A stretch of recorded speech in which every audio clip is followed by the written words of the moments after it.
Fancy new graphics, eh? Welcome along. It's Chairboys Live, Match Day. My name's Dan Simpson. Tuesday, the 9th of February, away at Sheffield Wednesday. We're up at Hillsborough today. I mean, I'm not. I'm in South London. But thank you for joining us, wherever you are on the planet. As always, let me know where you're watching. Drop your place, your location. Not like a proper pin. Just drop where you are in the comments below and I'll say hi. So we've had a tough week, right? The realities of the championship are still there. I mean, we knew it was going to be hard, and there are positives over the next few weeks. For a good while, it's Saturday, Tuesday fixtures. So a lot of football to look forward to, a lot of chance for us to right wrongs that we may make. And I mean, as you've seen from the team just below in the ticker, a lot of chances for players to come on to make a name for themselves in the last 20 games of the championship. Tonight, Sheffield Wednesday away. We remember this fondly for two reasons. A fantastic game up at Hillsborough when the fans kind of became besotted with us pretty much a decade ago. And then they gave us our first win in the championship. So good things to look forward to. I think 23rd versus 24th today. Sheffield Wednesday have won 3 of their last 5. Last time out, though, they were beaten pretty handily by Millwall. Always good to know. 7 p.m. kickoff. Log on to iFollow now to make sure that you've got your pass, that it's all there for you to watch, and we'll keep you busy for a little while before kickoff. It's a little bit of a calmer one today. We've got a few things to crack through. We will have a look at how the Wycombe Esports competition has got on and a few other bits and bobs to take us to kickoff. Now, listen, just before I bring in one of our guests today, I want to talk to you about Matt Bloomfield. It was his birthday yesterday. Mr. Wycombe turned 37 years old. He's the club's longest-serving player, the club captain, of course, doing stuff behind the scenes in the backroom staff as well. Joined us in 2003, I think when Anis Mehmeti was about 2 years old. He played against Rushden and Diamonds. Bear Akinfenwa was on the bench. 542 competitive appearances, 43 goals. What I want to know from you is your favourite Matt Bloomfield moment of the last, well, his time, of his tenure at the club. All of those 442 competitive appearances. What's your favourite Bloomfield moment? Stick it in the comments below. Mine, I love a good Bloomfield surge goal. One that sticks in my mind must have been about 13 years ago now. We were at home against MK Dons and he just picked the ball up from the halfway line, ran through and slotted it in. Lovely finish from Mr. Wycombe. So listen, stick in the comments below your Mr. Wycombe, Matt Bloomfield moments to celebrate his 37th birthday. Happy birthday, Matt Bloomfield. Right, let's see where people are watching. We're going far afield to Manchester. Hello, Susie. Thanks for watching. We're going even further afield to Weston-super-Mare. I don't know the geography on that. Weston-super-Mare is actually probably closer. Here's something that is definitely further afield. Edgar, who's watching in Mexico. Thank you very much, Edgar. Also, hello to Michael, who is watching us in Denmark. Thank you very much for staying with us today, Michael. Listen, we've got a lot to crack through on the show. Let's head up to Hillsborough now, shall we? And chat to Mr. Matt Cecil, who is there. Hey, Matt. Hey, Dan. How are you doing? Yes, warmer than I am, probably. Well, yeah, talk us through it. You sport a hat very well, always on club branding. Hillsborough, obviously a very famous stadium. We can't be there today. Take us through what you can make of the pitch, what you can make of the ground around you. Yeah, of course. Similar kind of vibes as to when we went to the county ground, city ground rather. I remember talking to you from Nottingham Forest and the kind of feeling of awe you get when you come to a stadium with such history, such prestige, and one that you know has hosted some amazing memories in football. And of course, this one is tinged with the terrible tragedy, of course, the Hillsborough tragedy. Pete and Neil and I stopped at the memorial outside the gates before we came in and kind of paid our respects. And I think the last time we were here, there were 38,000 people in the stadium. Sheffield Wednesday were promoted that day. Wycombe were pushed over into the far corner under no cover. We had a great day out, kind of almost helping Sheffield Wednesday celebrate. And I remember the stadium bustling with people that day and great energy. And so really kind of eerie to come here tonight with it being so silent, to be at the memorial with only the sound of passing traffic. And to come in, and it's a massive stadium, but old school as well. The big pillars behind the goals. We're up in the press box, way up in the sky, which feels old school. Overlooking the pitch, which has got kind of the frostiness that you'd expect of a cold January night like this. Be interesting to see how it holds up. Be interesting to see how the team, both teams, adjust to potentially slippery conditions. The ball will be zipping around. And I wonder whether that's played into the manager's thinking with his team lineup, with Kashkit and Horgan and Bayo as well, just hoping that we can capitalise on some defensive lapses from Sheffield Wednesday. They conceded a few at the weekend, and maybe the weather and the pitch could have a factor tonight. But to be back at Hillsborough 9 years on, awesome. Obviously very privileged to be here when no other Wednesday or Wanderers fans can be here. I know this is one that Wycombe fans would have loved to have been at, but instead it's I follow. It's myself and Pete on commentary, and what an experience that's going to be over the next couple of hours. Just talk to us about the pitch. You briefly mentioned it. I'm down here in South London, pretty much snowed in. You couldn't kick a ball for toffee outside. Are we going to see lots of nice zipping football, do we think? We've got Mehmeti in the side. We've got a Beta there. We've got Horgan, Kashkit. Do you reckon we might see some nice free-flowing passing football from the Chair boys? We'd hope to see so, yeah. Looking at the team takes me back to the second half at Birmingham. Mehmeti was on, Bayo was on, kind of causing havoc. Kashkit, Horgan were all involved that night, and it's a similar kind of attacking lineup.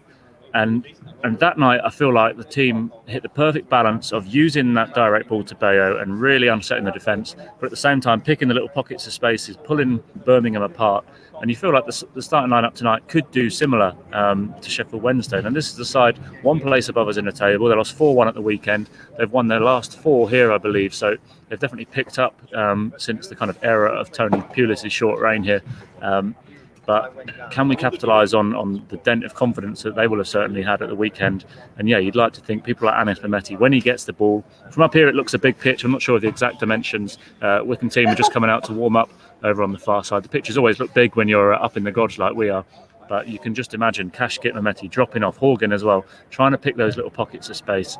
Namdi off the ball running from deep from the midfield. We know what a box-to-box midfielder he can be and what a shot he's got on him as well when he gets a sight of goal. So I'm excited by the lineup. There's a lot of changes, and I think they needed to be, didn't they, after the deflating impact of Saturday's game against Nottingham Forest. And from what I've seen on social, I think Wycombe fans are intrigued by the changes, excited and hopeful and confident that our luck's going to turn tonight. Well, let's just look at the back 4 to start with. Big news, Anthony Stewart starting again.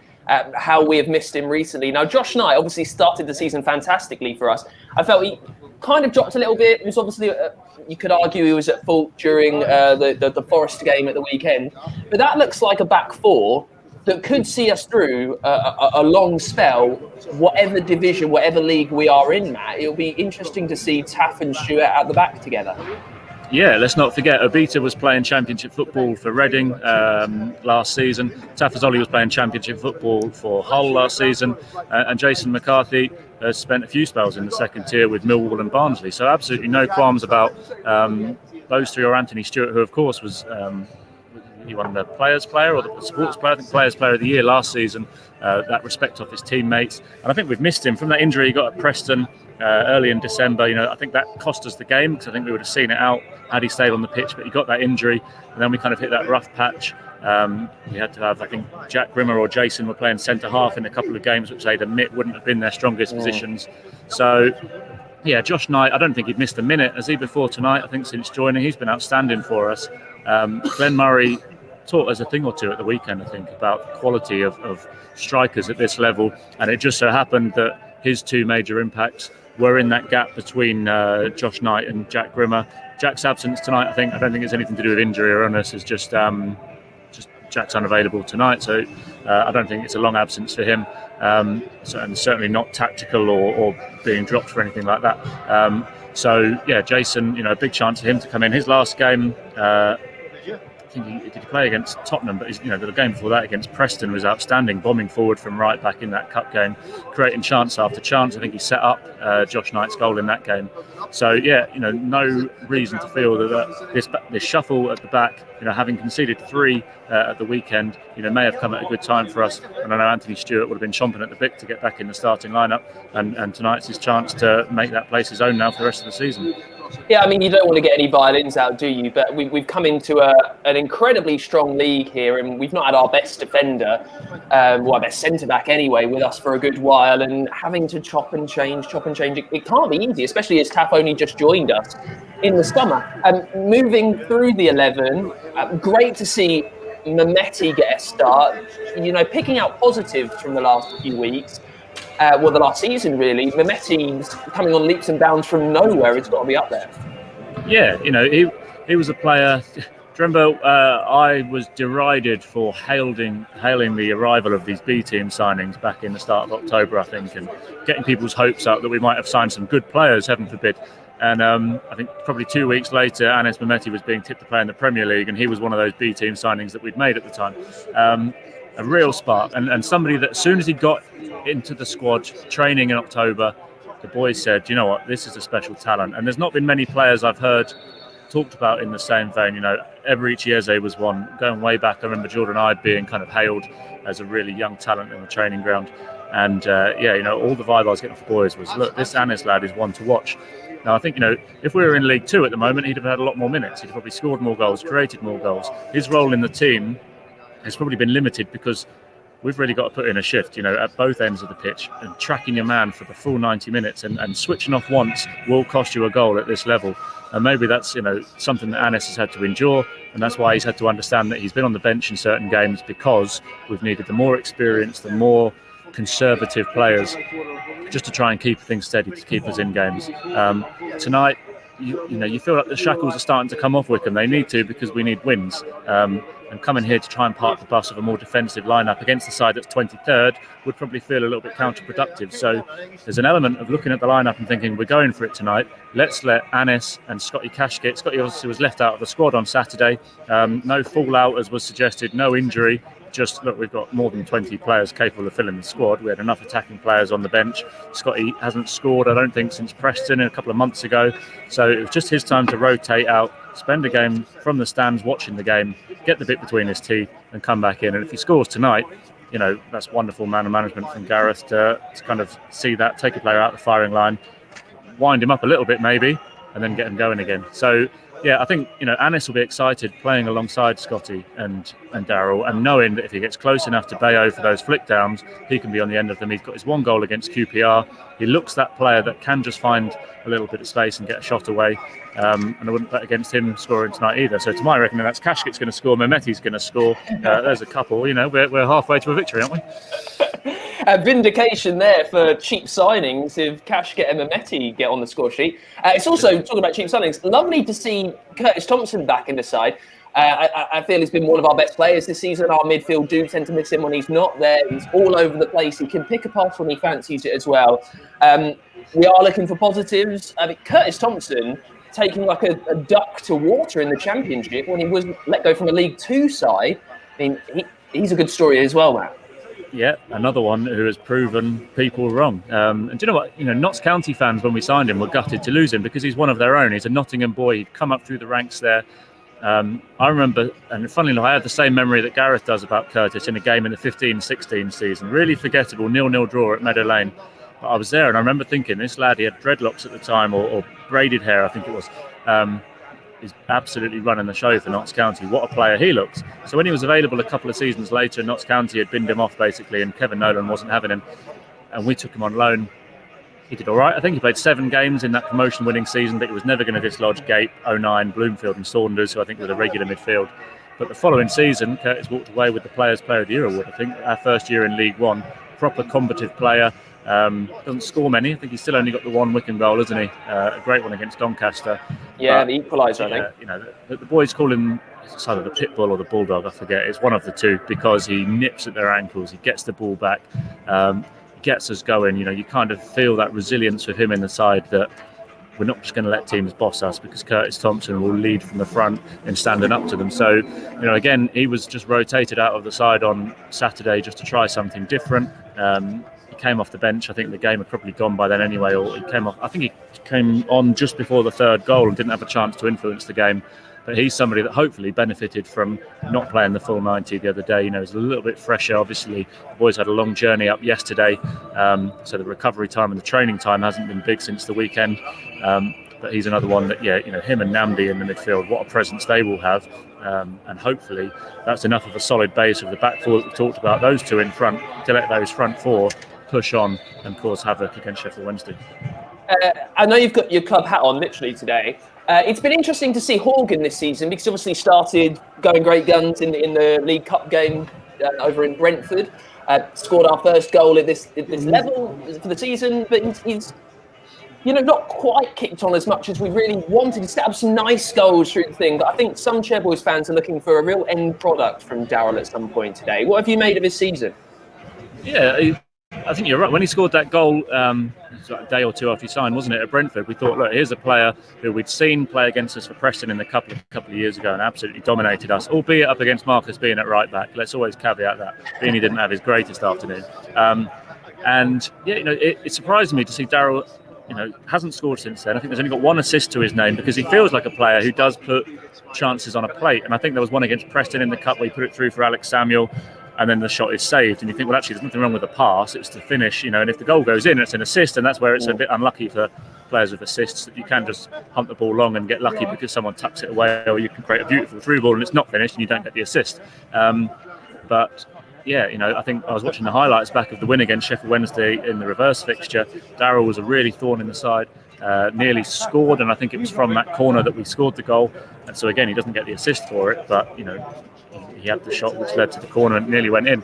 So yeah, really exciting player. Clearly, a good enough player for the level, in the right team and the right system. He's got his Republic of Ireland caps. He's played in the top flight of Scottish football. He's a good player for Preston at this level,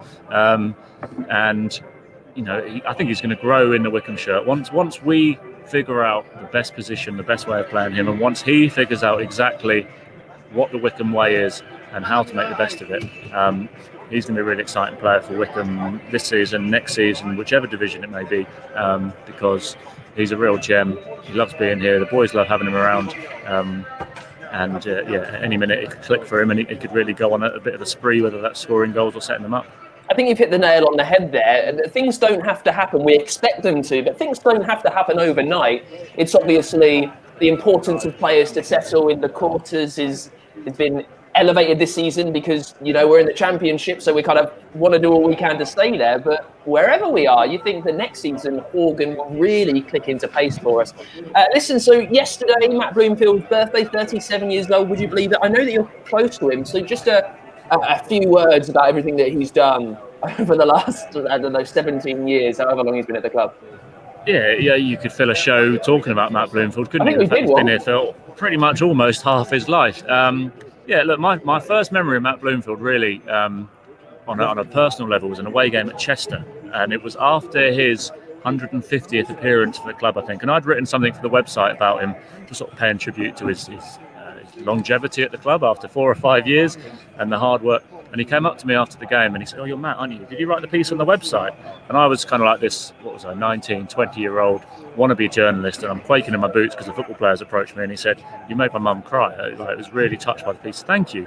And that humility from Blooms and that kind of we're in it together kind of spirit, it just sums him up. And he is a captain in every sense of the word. He was there on our darkest day against Bristol Rovers when we were nearly relegated out of the conference. He's there in tears the following week at Torquay when we stayed up. He's there at Wembley on the pitch in tears back in July when he's lifting the trophy because we've made it to the Championship. He's been through it all. The boys love having him around. The boys want him in the team, generally speaking, because of the organisation that he gives him. Bayo feels Bayo is a better player with Bloomfield on the pitch because of the runs he makes, the way that he can disrupt an opposition, the positions he takes up, and he plays an integral role on and off the pitch, and a growing role off the pitch, as you can see. He's often having meetings with Pete, with Kelly, with Gareth, with Dobbo, sorting the squad out. Blooms gets involved in things about the players' accommodation. Any player welfare issues, Blooms is at the heart of. And I know his goal scoring record's not the greatest for us. He might only score 1 or 2 a season. I know that he's not fashionable and he's got the same haircut he's had for the last 10 years, and he doesn't do step overs and Cruyff turns and stuff. He's not somebody that is going to get fans off their seats in excitement, but he gives Wycombe character, identity, organisation, structure, discipline, mentorship for the younger players. The amount of times he's got Anis Mehmeti's shoulder training, talking him through things, going through his clips, talking about overcoming disappointment of not being in the side. He's everything you need in a captain. He's a pleasure to have got to know and great guy to work alongside. Any issues I've got in my department, I can speak to Blooms and we'll resolve them. Not in the side tonight. He's not going to grumble. He's not going to bash the manager's door down and say what you're doing. He's going to fully understand there is a bigger picture to Wycombe Wanderers, and he is leading from the front, whether he's on the pitch or on the sidelines, or trying to drag this club to survival this year. And if everybody had the same spirit and the same commitment and the same level-headedness when things are going against us, we'd be in a far better position. So, love the guy. Happy birthday belatedly to him. I think he might have had a sing-song on the bus up to Sheffield yesterday, but probably not the ideal birthday. I think he spent it with the girls on Sunday and treated that as his birthday instead. In the snow, I think they had in Felixstowe, and I've seen some photos and it was lovely, and the girls gave him a great day. So hopefully you can have a belated celebration today. Come off the bench and score the winner in a 3-2 win, I reckon. It's growing all the time. Listen, so we are both fortunate enough to be able to go to Adams Park, to be able to watch football at the moment. And what you say there about Bloomfield being the leader, I mean, you really notice when there's not noise from all directions echoing around Adams Park. He is a general in every sense of the word, telling players exactly what to do, exactly where to go, telling Uche to push a bit further up, telling Mehmeti to mark this guy at the corner. He's an absolute stalwart in this thing. I just thought I'd run some things by you very quickly before we leave you. So he's been with us, for quite a number of seasons now, as you said, half his life. What season do you reckon Matt Bloomfield had his most minutes on the pitch in the league for the Chairboys? Oh, wow. I don't know. I always remember seeing him kind of around the Paul Lambert era and the John Gorman era. He played left midfield, I think, a lot under John Gorman, because we never had what we had. Stephen Oakes sometimes. We always had Kevin Betsy on the right, and left midfield was kind of any other midfielder we had that could fill that position. So and Paul Lambert shoved 4 centre mids in yes, he did, famously, yeah. But then Bloom's got his bad injury under Peter Taylor in 08-09, so he didn't play so many minutes. I don't know, I couldn't pick a precise season. Probably the League Cup semi-final year, 06-07, somewhere around there. Yeah, you're right, yeah. 06-07, and he played 3,383 minutes in the league. Let's just run through a few of the fans' favourite moments. Neil Sermon when he was a Bloomfield spot quiz, by the way. Like I know, we're mates, but I don't know him that well. Neil said favourite moment when he was crying after the playoff win. Matt just mentioned that. Yeah, there was footballers can be quite sanitised by media folks such as Matt to not really say what they think. I think sometimes, but so seeing that passion really is fantastic. What else have we got here? Susie mentioned when he dabbled back in Fenway. I don't absolutely remember that, Sheff. Right, Doncaster away. Pick a season. What was that? October 2016. Bloomfield scored 2 goals that game, the first time. And he'd scored in the first half. Bayo came off the bench at half-time. And they'd had a joke or something. And Bayo had said to him at half-time, if you score again, you've got to do the dab. And Bloomfield's thinking, yeah, sure, I've never scored 2 goals in a game. I've got 1. I probably have to wait a few months for the next one. Lo and behold, I think it was a low shot. The keeper spilled it. Bloomfield's tucked it in, run to the corner flag, and done the most awkward dab you could ever imagine. And he gets reminded about it quite often. Amazing. Susie, thank you for that. This is from Ob Kenobi, we'll say that, who says, when Bloom scored against Stevenage, yes, that's...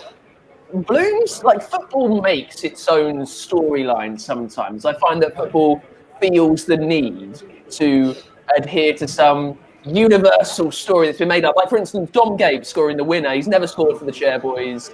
Scores the winner, which takes us up. It's that kind of thing. And I mean, Bloom's scoring that goal in the promotion party at Adams Park. That's a fantastic moment, isn't it? Yeah, brilliant. Beautifully sunny day. All of his family there to see it. And a bit of a defensive slip, I think. He's gone in. He scored the goal wearing his mask. I bet he wishes he'd taken it off, because all the photos that day are beautiful, but he's wearing a mask. Just take it off, Blooms, and it'd be your face in all the papers, but instead it's some masked man that, may be forgotten about in years to come. He missed a moment there. Yeah, exactly. All right. Well, listen, we need to catch up with the Wycombe Esports competition. So, Seth, I'll leave you to Hillsborough. Thanks for joining us. Do just make sure everyone joins us on iFollow. I've got Pete with me on the co-commentary. It's going to be entertainment one way or the other. So do get your match passes. They're £10 on iFollow. And play Wick Picks as well if you can. The club makes £1 for every person that plays, and there's no cost to you to join. So do go on, have a look at the team lineup, see what your predictions are. The club needs your revenue, even if you can't get to games. But iFollow and Wick Picks are two big ways you can help. So do please play and watch along if you can. There you go. Cheers, Matt. Thanks for joining us. Cheers, Dan. Take care. Bye. Always good to chat to Matt Cecil from the club. Listen, I said it was a kind of a chilled out episode today, but I hope you enjoyed some of that nostalgia, a little wandering down the Matt Bloomfield memory lane. Right, so you might have seen this on our socials a couple of months ago-ish. We ran an esports competition taking applicants from all over the worldwide Wycombe phenomena to get on board, to show how good they are virtually with Wycombe Wanderers. And we've got some winners on the show. They've been chatting to Harry from the club. Take a look at this.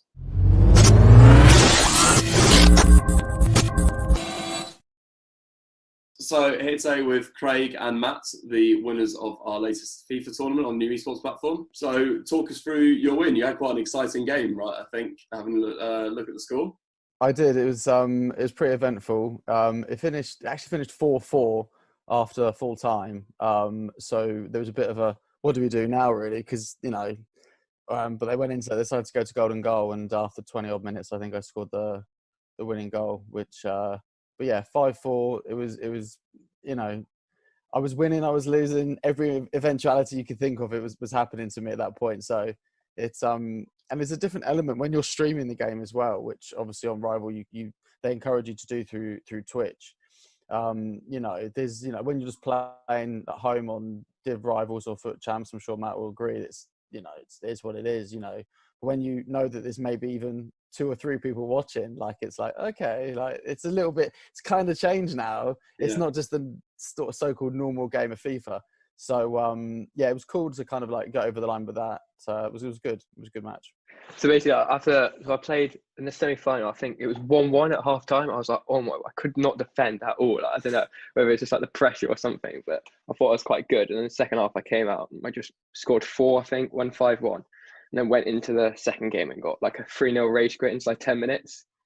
And obviously, like, it's completely different. I completely find them like tournaments way funner than Foot Champs or Division Rivals. I just think that's because there's some like more reward or prize at the end of it.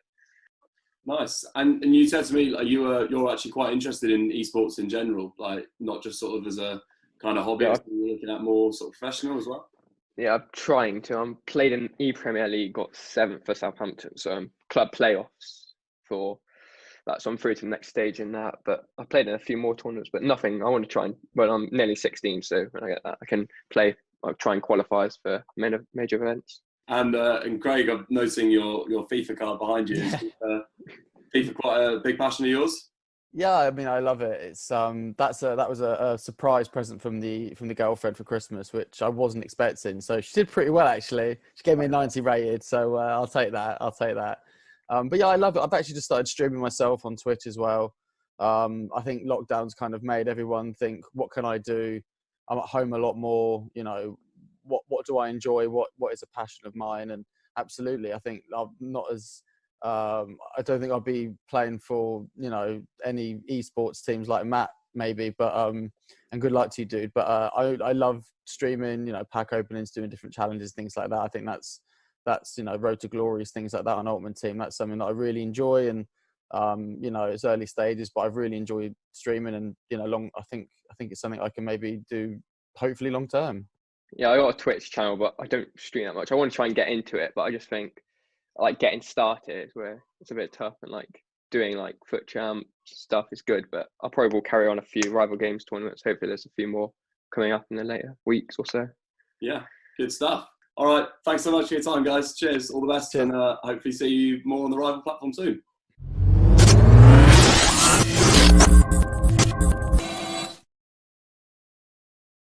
I'll be honest, I spent most of that trying to work out and trying to imagine how many of those words my dad could understand. Esports. Listen, before I let you go, before Matt and Pete take over, go and get your iFollow passes now. That'll be a very, very, very good experience. A lot of fun there. Let's just take you back to Saturday. I know the result didn't exactly go the way we wanted, but it's always good to have a look around Adams Park. And here's a pretty spectacular video of it. It's Saturday the 6th of February and we've got a big weekend of sport on our hands. Test cricket, Six Nations rugby, Premier League football, you've got the Super Bowl as well. Nothing more important than what's happening here at Adams Park today. Wycombe take on Nottingham Forest. there are 2 changes to the lineup. Daryl Horgan is back after a spell out of the side, and David Wheeler returns. If Bayo makes an appearance today, it is his 200th appearance for the Blues, for the Chairboys.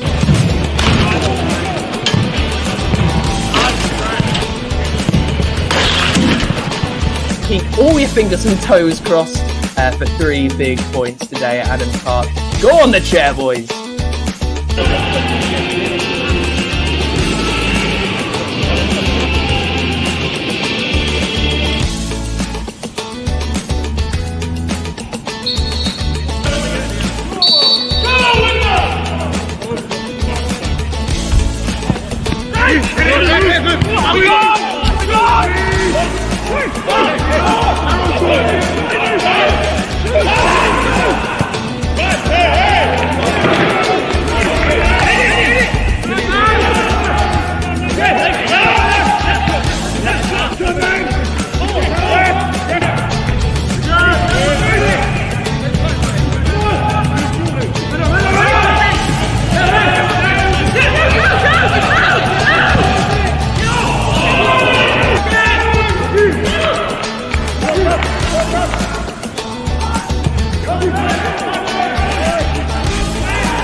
made too many mistakes today. They didn't make enough for us to capitalise on, and that's the story again. You know, we had a plan. We wanted to play a certain way. We wanted to force Nottingham Forest to play a certain way. We've got some big games now. The schedule is going to be tough, but we're well up for the fight, and I can't wait to go to Sheffield on Tuesday. That is today, just over 5 minutes away. I will let you go now. Go get your iFollow passes. Sheffield Wednesday taking on Wycombe Wanderers up at Hillsborough. Here's the start of something special. As Mr. Ainsworth himself said, we've got to believe. Fingers crossed for 3 points. Thank you very much for watching. I will see you soon. Come on,